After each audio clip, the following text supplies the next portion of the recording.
आज का हमारा टॉपिक है सिकल सेल अनीमिया, जिसको हीमोग्लोबिन एस डिजीज बोलते हैं।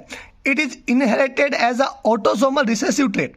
ये इनहेरिट होता है ऑटोसोमल रिसेसिव ट्रेट की तरह, सिकल सेल अनीमिया। और it is type of haemolytic anaemia. ये हीमोलाइटिक अनीमिया का टाइप है, जहाँ पे क्या होता है, increase destruction of RBC outside the bone marrow resulting in shortened RBC life span. Haemolytic anaemia क्या होता है, जहाँ पे जो ना डिस्ट्रक्शन आरबीसी का है, मतलब है ना, आउटसाइड द बोन मैरो, वो बढ़ जाता है। और उसमें क्या होता है, आरबीसी की लाइफ स्पान कम हो जाती है, जैसे 120 दिन होती है उससे कम हो जाती है। तो sickle cell anaemia haemolytic anaemia का पार्ट है। और सिकल सेल अनीमिया इनहेरिट होता है autosomal recessive trait, autosomal recessive trait की तरह। और sickle cell anaemia, in sickle cell anaemia RBC become sickle shaped. देखिए सिकल शेप्ड हो जाती है। देखिए नॉर्मल आरबीसी इस तरह की होगी, अब सिकल सेल अनीमिया में ये सिकल शेप्ड हो जाएगी। तो ये अपन का आरबीसी का शेप हो जाएगा। अब जेनेटिक्स क्या होगी, और देखिए सिकल सेल अनीमिया, मैंने यहाँ पॉइंट लिख नहीं रखा, बाकी ये क्वांटिटेटिव हीमोग्लोबिनोपैथी का पार्ट है। देखिए जब अपन ने पीछे जाना ही था, हीमोग्लोबिनोपैथी अपन ने पिछले वीडियो में देखा था। तो सिकल सेल अनीमिया HbS ये है जिसमें अल्टर्ड हो जाता है अमीनो एसिड सीक्वेंस का, और क्वांटिटेटिव हीमोग्लोबिनोपैथी का पार्ट है। तो ये अपन का है। अब जेनेटिक्स में क्या है, क्रोमोसोम है, 23 पेयर होते हैं।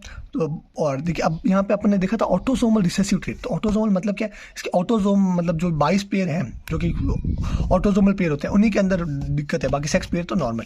तो ऑटोसोमल में क्या आ गया, प्रॉब्लम इन क्रोमोसोम 11। क्रोमोसोम 11 के अंदर प्रॉब्लम आ जाता है, जिसमें देखिए शॉर्ट आर्म है और लॉन्ग आर्म है, ठीक है।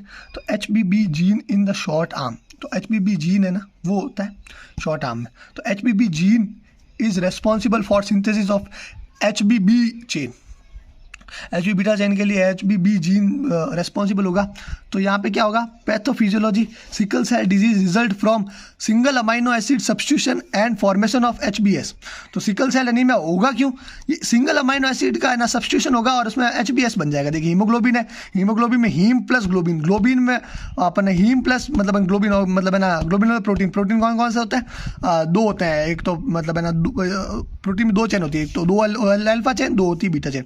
तो नॉर्मली जो हीमोग्लोबिन होता है उसमें HbA होता है, पर सिकल सेल अनीमिया में हीमोग्लोबिन में होता है HbS बन जाता है। देख किस तरह से, in sickle cell haemoglobin alpha chain are normal, beta chain are abnormal. अब देखिए अपन ने देखा था हीमोग्लोबिन में, देखिए हीम और ग्लोबिन और दो बीटा अल्फा चेन और दो बीटा चेन। तो यहाँ पे अल्फा चेन तो नॉर्मल रहेगा sickle cell anaemia, beta chain में कुछ अल्ट्रेशन हो जाएगा। क्या अल्ट्रेशन हो जाएगा देखिए, और ये किसकी वजह, और ये 11th पेयर में होता है, और ये HBB जीन के मतलब होगा, और वो शॉर्ट आर्म में, और ये HB मतलब बीटा चेन बना देगी। तो देखिए नॉर्मली क्या होगा, बीटा चेन में ग्लूटामिक होगा अमाइनो एसिड, पर अब पर और देखिए नॉर्मल होगा इसमें, जिसमें RB मतलब है ना, ये मतलब RBC से मतलब है ना शेप नॉर्मल होगी। पर सिकल सेल अनीमिया में क्या होगा, अब ग्लूटामिक की जगह आ जाएगा वेलिन। तो अमाइनो एसिड का यहाँ पर अल्ट्रेशन हो गया, सब्स्टिट्यूशन हो गया, तो यहाँ पे सिकल सेल अनीमिया हो जाएगा। तो देखिए हीमोग्लोबिन फेज, देखिए ऑक्सीजनरेटेड नॉर्मल और डीऑक्सीजनेटेड। तो all haemoglobin are away from each other.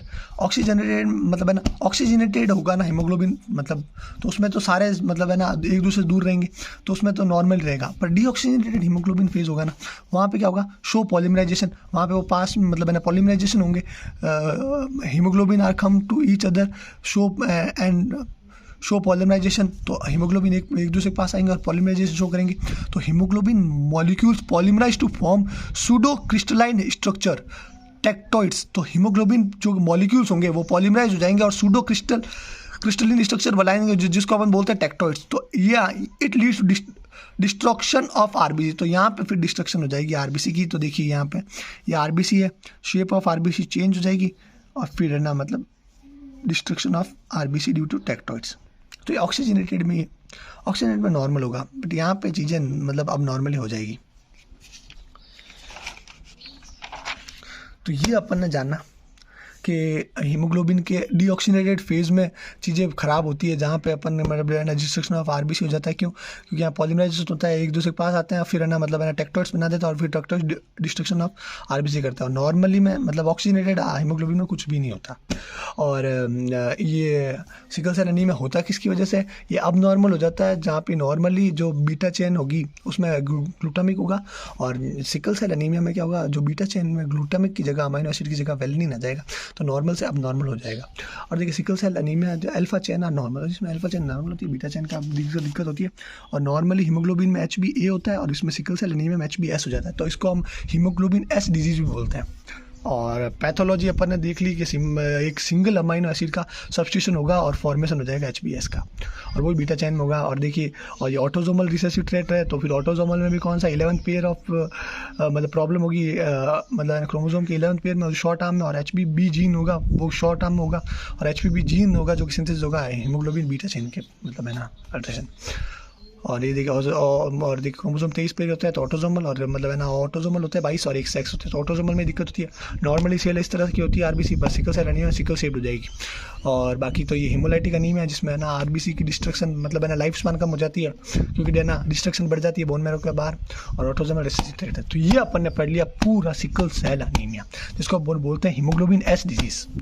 और अब अपन अगला पढ़ेंगे। देखिए यहाँ पे अगर क्वेश्चन आ गया ना हीमोग्लोबिन S डिजीज, तो यही है पूरा। अब अपन अगला टॉपिक पढ़ेंगे सिकलिंग टेस्ट।